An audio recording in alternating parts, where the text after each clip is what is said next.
Hit ఫ్లాపులతో సంబంధం లేకుండా వరుసపెట్టి సినిమాలు చేసే హీరోల్లో మాస్ మహారాజా రవితేజ కూడా ఒకరు. అయితే గత కొన్ని సినిమాలుగా రవితేజ ఖాతాలో సరైన హిట్ అన్నదే లేదు. ధమాకా తర్వాత రవితేజకు మరో హిట్ పడలేదు. మరి ఈ సినిమా తర్వాత మాస్ మహారాజా పలు సినిమాలు చేసినప్పటికీ అవన్నీ ఆయనకు నిరాశ మిగిల్చాయి. ఇక ఆగస్టు 27 నుంచి మాస్ జాతర వాయిదా పడే అవకాశం ఉంది. అయితే ప్రెజెంట్ రవితేజ మాస్ జాతర అనే సినిమా చేస్తున్న సంగతి తెలిసిందే. భాను భోగవరపు డైరెక్షన్ లో తెరకెక్కుతున్న ఈ సినిమాలో శ్రీలీల హీరోయిన్ గా నటిస్తోంది. సితారా ఎంటర్టైన్మెంట్స్ బ్యానర్ నిర్మిస్తున్న ఈ సినిమాపై ముందు నుంచి మంచి అంచనాలే ఉన్నాయి. వాస్తవానికి మాస్ జాతర సినిమా ఆగస్టు 27న రిలీజ్ కావాల్సింది, కానీ షూటింగ్ పెండింగ్ ఉండడంతో వాయిదా పడింది.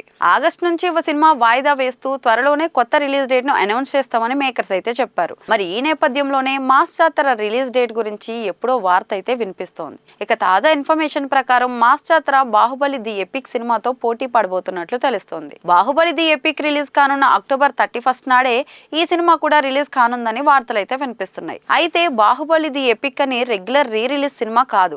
2 భాగాలుగా వచ్చిన సినిమాను మొత్తం ఎడిట్ చేసి కొన్ని డిలీట్ చేసి సీన్స్ ను కూడా యాడ్ చేసి దీన్ని రిలీజ్ చేయబోతున్నారని చెప్తున్నారు. కాబట్టి బాహుబలి ది ఎపిక్ కు నెవర్ బిఫోర్ హైప్ క్రేజ్ ఉండే ఛాన్స్ అయితే ఉంది. ఇక దాంతో పాటు రాజమౌళి ఈ సినిమా కోసం ప్రమోషన్స్ ను కూడా సరికొత్తగా ప్లాన్ చేస్తున్నారని తెలుస్తోంది. ఇలాంటి సిచ్యువేషన్ లో రవితేజ తన సినిమాను రిలీజ్ చేస్తే ఆ ఎఫెక్ట్ ఖచ్చితంగా కలెక్షన్స్ పై పడే ప్రమాదం ఉంది.